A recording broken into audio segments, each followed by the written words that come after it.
साला जौना का मुंह सुअरी खानी सर पौले बा वो आज खेसारी लाल यादव जी के बेटी को नाम ध के गाना गादल। सभी लोग भोजपुरी के आज हमनी के संभाल के यहाँ तक ले आइल बा। आ रौरा लोग अपन चंद व्यूज खातिर गंद फैला होता नहीं। कोई कहता हम राजपूत ब्रांड है, कोई कहता अहिर ब्रांड है। ऐसे का साबित करो वो लोग कहे के चाहता नहीं। कितना अच्छा भोजपुरी हमनी के सुंदर छवि मार्केट में आ गई रहा। एक से एक वीडियो आवता साफ सुथरा। नमस्ते प्रणाम जितना भी भोजपुरिया श्रोता समाज देखता नहीं सभी के हम चरण छू के गोर लागता नहीं। खैर बोले के तो ना चाहता नहीं है, लेकिन सवाल एगो बेटी पे बा। हमनी के भोजपुरी के जितना भी देखे वाला सुनवैया भैया बानी सभी से हाथ जोड़ के निहोरा बा। चैनल वाला जितना भी रुआ सभी देखता नहीं, ये विवाद के मत फैलाई, ज्यादा बढ़ावा मत दी। बा कुछ ना सुअरी के गुह के पर्वत बनावल जाता तो ए पर सब विचार करी। आ जितना भी गायला बनी सभी के हम 10 नोह जोड़ के कहता नहीं केहू के बेटी बहन पर रउरा सब गाना मत गाई। आज देखी गौला के चलते प्रदूषण खानी पूरा भोजपुरी आज फैल गई बा, 2 गुट में बटा गई बा। कोई कहता हम राजपूत ब्रांड है, कोई कहता अहिर ब्रांड है। ऐसे का साबित करो वो लोग कहे के चाहता नहीं। का साबित करे के चाहता नहीं। भोजपुरी के रउरा सब कौना दिशा में मोरत नहीं वो लोग के बुझाता।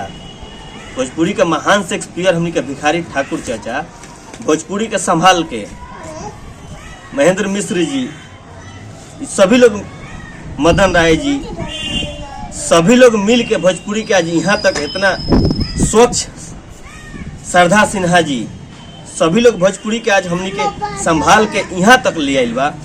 आ रौरा लोग अपन चंद व्यूज खातिर गंद फैला होता नहीं। अपना स्वार्थ खातिर रुआ लोग अपन रोटी से कहता नहीं। आ 2 गुट में लड़ा रहा बनी। हम बाबू साहेब हैं तो हम राय जी हैं, हम अहिर ब्रांड हैं।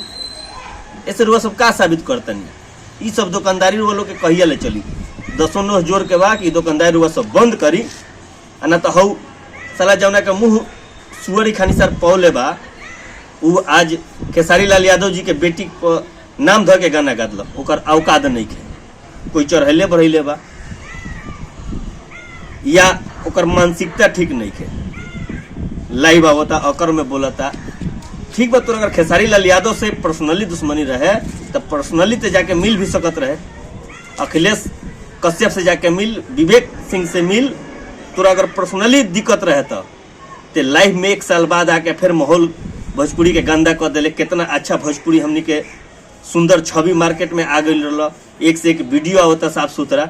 आ ई साला बनमानुष के मुंह लेके साला जना के मुंह न देखे के न गान मारे के कहल बा।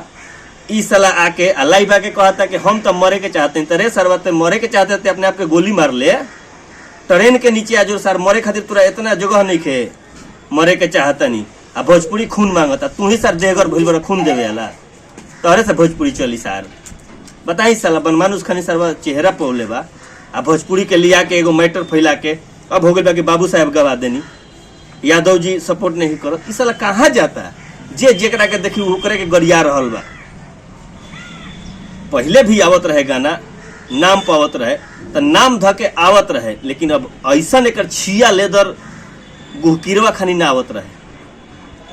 कहे के हर एक चीज बात के पेश करके एगो तरीका होत रहे, सुंदर चीज आवत रहे।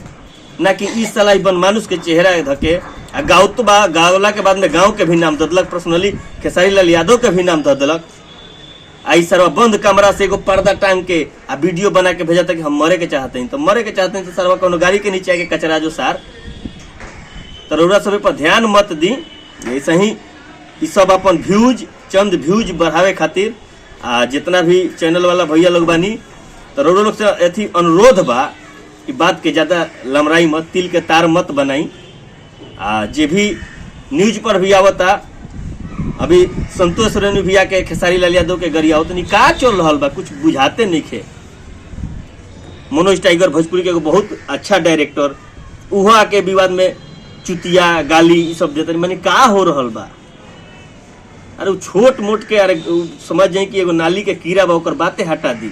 अब इतना बड़ बड़ लोग आके में प्रतिक्रिया दी तो भोजपुरी कहाँ जाता। सभी लोग के मानसिकता हिल गई बा। ऐसे तो बढ़िया कैसेट वाला रहे जमाना के कैसेट आदमी बेच बेच के वहाँ सब चीज एगो शालीनता से चलत रहे। अच्छा से हमनी के भोजपुरी चलत रहे। आई लोग आके गंध मचा दिले बा चंद व्यूज खातिर। कोई कुछ से बोलवा देता। स्टूडियो में जाके हम फलाना के बेटी पर अरे सारा ते सोच के अगर वो जगह पर तोर बहन बेटी रही तो का थी हुई तो अपना बेरी फाटे लागता। सभी लोग से फिर हम 10 जोर के प्रार्थना करतनी कि विवाद के यही जा बंद करी और वो लोग अपन व्यूज बढ़ावे खातिर एकरा के तिल के तार मत बनाई, कोई प्रतिक्रिया मत दी, कोई वो लोग न्यूज मत बनाई। ये विवाद के यही जा खत्म करी ताकि हमनी के भोजपुरी बढ़िया दिशा जाए। धन्यवाद।